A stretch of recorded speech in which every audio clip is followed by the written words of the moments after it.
Hello and नमस्कार, welcome to my channel.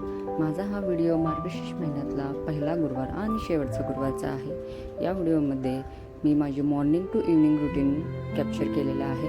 त्यामध्ये मी सकाळचे काही गोष्टी स्किप झालेल्या आहेत व्हिडिओमध्ये तसे, बट जे आमचं रेग्युलर रुटीन आहे, असं नॉर्मली सकाळी भाजी बनवणं, पीठ मळून चपात्या बनवणे, त्यानंतर पाहू शकता व्हिडिओमध्ये किती वेळ झाला नुसतं भाजीच बनवत आहे. तसं हा रुटीन मला खूप जास्त बोरिंग वाटतो, पण तरीसुद्धा करावं लागते मला, आणि तसं मी करते सकाळी उठून, काही प्रॉब्लेम नाही. तर हे मी भाजी बनवत आहे. तर मी यामध्ये मटकीची भाजी बनवत आहे, जे मिक्स मटके असतात त्यांची भाजी बनवत आहे. त्यानंतर पीठ मळून ठेवलं होतं मी सकाळीच, त्यामुळे ते छान फुलून झाल्यामुळे चपाती पण छान बनतात माझी. आणि अजून एक सांगायचं होतं, माझं लँग्वेज थोडंसं वेगळं वाटत असेल बोलण्यामध्ये. तर मी प्रॉपर कर्नाटकची आहे, पण माझी जन्मभूमी महाराष्ट्रातील. त्यानंतर माझा ओम उठला आहे, जो सकाळी फक्त माझ्यासोबत किचनमध्ये असतो सतत. त्यानंतर त्याला पण सकाळी उठल्यावर मी कोमट पाणी पाजवते नॉर्मली, पाठवूनच मग त्याची सकाळची सुरुवात होते. त्यानंतर मी त्याला सकाळी थोडंसं फ्रूट्स वगैरे असं देते खायला, तर उठल्याबरोबर त्याला काहीतरी खायला हवंच असते. भाजी चपाती झाल्यानंतर मग मी नाश्त्यासाठी तयारी केली. नाश्त्यात मी रवा बनवले, जे ओमला पण आवडते आणि आमच्या ह्यांना पण आवडते, जे मी बनवले. डबा बनवून झाल्यानंतर मी नाश्ता बनवून घेतल्यानंतर मग ओमला चारले आधी सकाळी.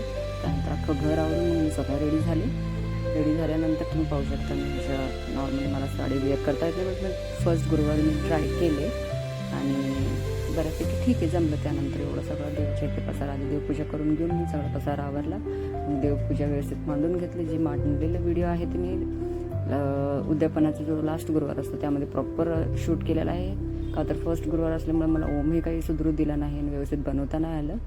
त्यानंतर मी व्यवस्थित असे दुपारचं पूजा वगैरे करून घेतले. त्यानंतर उंबरठ्याची पूजा केली छानपैकी, इव्हनिंगला छान आरती केले आणि उंबरठ्याचं परत एकदा पूजा करून घेतलं आहे. आणि देवदिवा लावून छानपैकी तुम्ही बघू शकता व्हिडिओमध्ये किती व्यवस्थित दिसत आहे आणि किती छान मांडले आहे. मला स्वतःला खूप प्रसन्न वाटत होतं त्या दिवशी. आणि लक्ष्मीपूजेचा हा गुरुवारचा जे दिवस असतात त्या आमच्या इथे खूप छान असं दिवाळीसारखं फील होतं आहे आम्हाला. आणि हा गुरुवार शेवटचा जो उद्यापनाचा दिवस आहे. मॉर्निंगचं जे पण रेग्युलर रुटीन आहे त्या दिवशीसुद्धा तसंच होतं, माझा उपवासच असतो नेहमी. त्यानंतर सकाळी यांना मी नाश्ता करून दिले, ओमला चारले, मी स्वतः फ्रेश झाले. त्यानंतर पुरणपोळीचा बेत होता, तो पण मॉर्निंग रुटीनलाच करून घेतलेला आहे आमच्या सासूबाईंनी. त्यानंतर मी छानपैकी आवरले, सकाळी देवदिवा केला, नैवेद्य धरला आणि पूजेची मांडणी करायला घेतली आहे. त्यानंतर उंबरठ्या पूजा मी सर्वात मोस्ट ऑफ गुरुवार आणि शुक्रवार कंपल्सरी करत असते आणि त्या दिवशी सकाळी केले. त्यापैकी ओमची लोडबुड खूप जास्त असते माझ्यासोबतच, कंटिन्युअस कुठल्याही कामात असतो तो माझ्यासोबत. त्यानंतर मी पूजेची मांडणी करायला घेतली असं छानपैकी. तुम्ही पाहू शकता व्हिडिओमध्ये प्रॉपर 1 बाय 1 केलेलं नाही आहे, बट तरी बऱ्यापैकी मी केलेलं आहे, का तर मला ओम खूप डिस्टर्ब करत असतो, त्यामुळे व्यवस्थित व्हिडिओ रेकॉर्ड करायला अवघड जाते मला.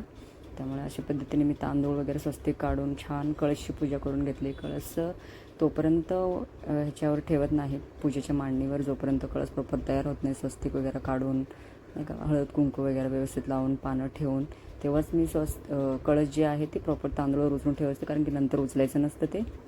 मग मी असं आधी मी नारळलाच प्रॉपर तयार करायची, बट आता छानपैकी मार्केटमध्ये मुकुट आल्यानंतर मी मुकुट घेऊन त्याची सजावट केलेली आहे कळसला. तर तुम्ही पाहू शकता व्हिडिओमध्ये मी कशा पद्धतीने सजावट करत आहे देवीला. आणि खरंच बरं का, असं पूजापाठ वगैरे घरात करणं खरंच खूप चांगलं असते.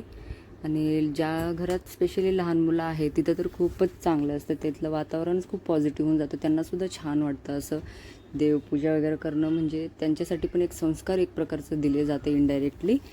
आणि आत्ताच्या ह्याच्यामध्ये म्हटलं तर ह्या गोष्टी करणं खरंच खूप चांगलं आहे आणि गरजेचंसुद्धा आहे.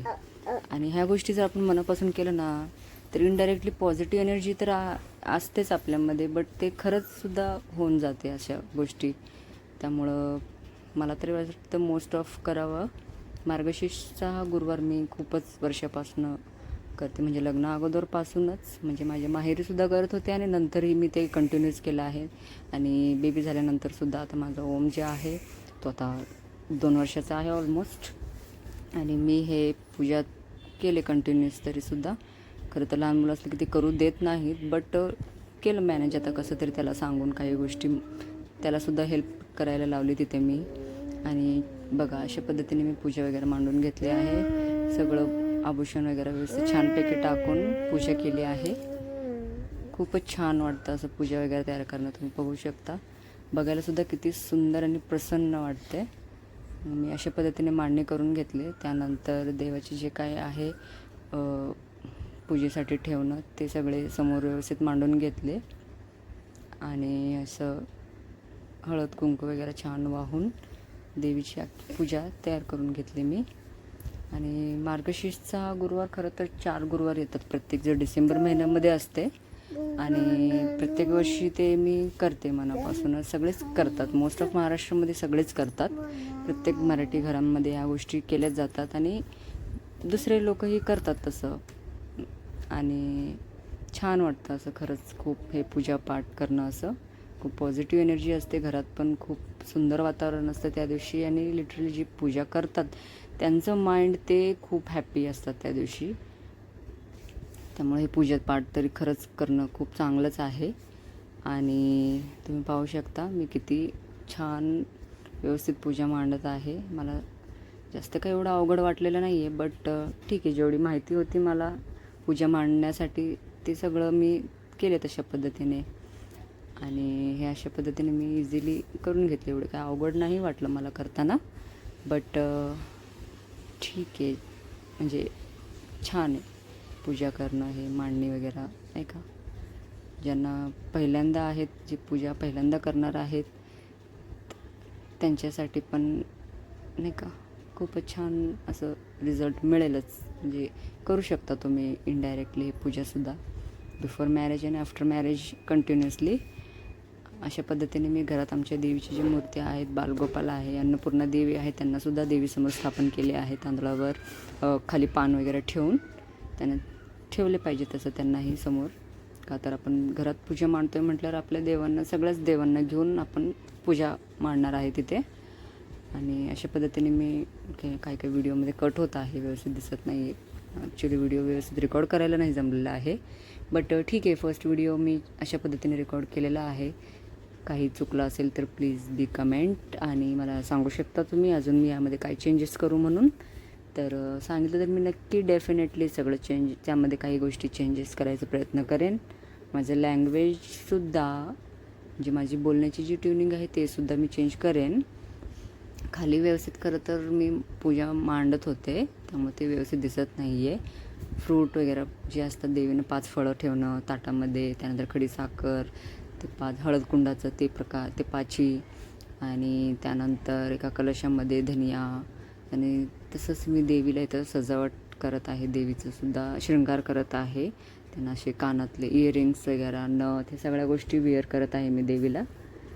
पण ठीक आहे, हे अशा पद्धतीने पूजा मांडून झालेलं आहे. बऱ्यापैकी ऑलमोस्ट माझं डन झालेलं आहे.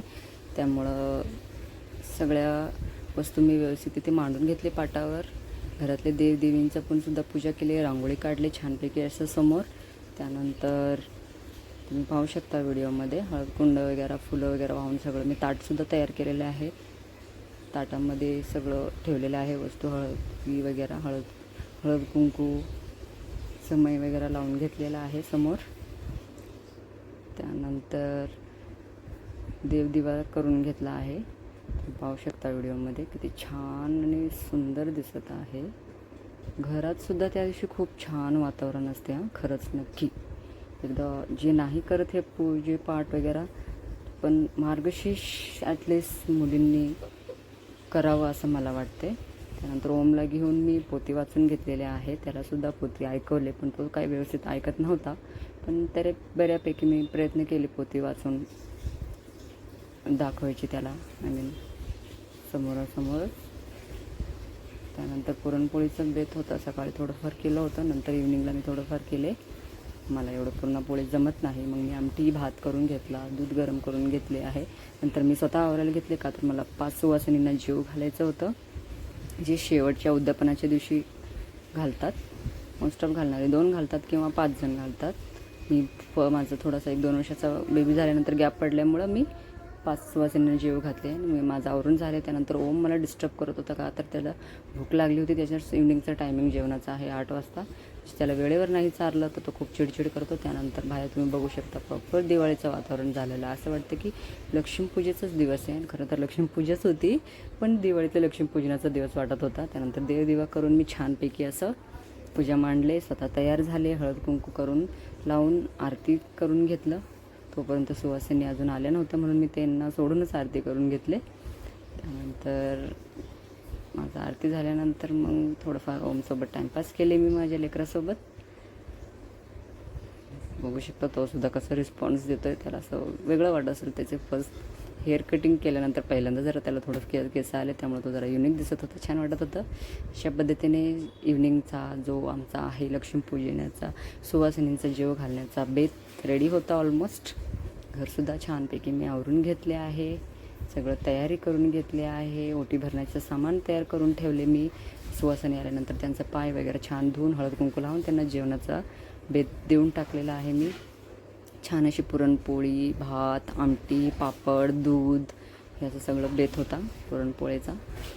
आणि चिल्लर पार्टी पण होती तिथं, त्यांना थोडंसं त्रास देत होते. त्यानंतर मी ओटी भरून घेतलं आहे जेवणानंतर त्यांचं आणि त्यांच्याकडनं आशीर्वाद घेऊन सदा सौभाग्यवती भव असा आशीर्वाद घेतलेला आहे मी.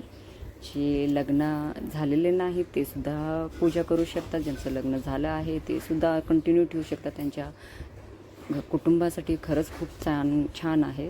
व्हिडिओमध्ये काही चेंजेस असेल तर प्लीज कमेंट मी प्लीज सांगू शकता. Thank you so much.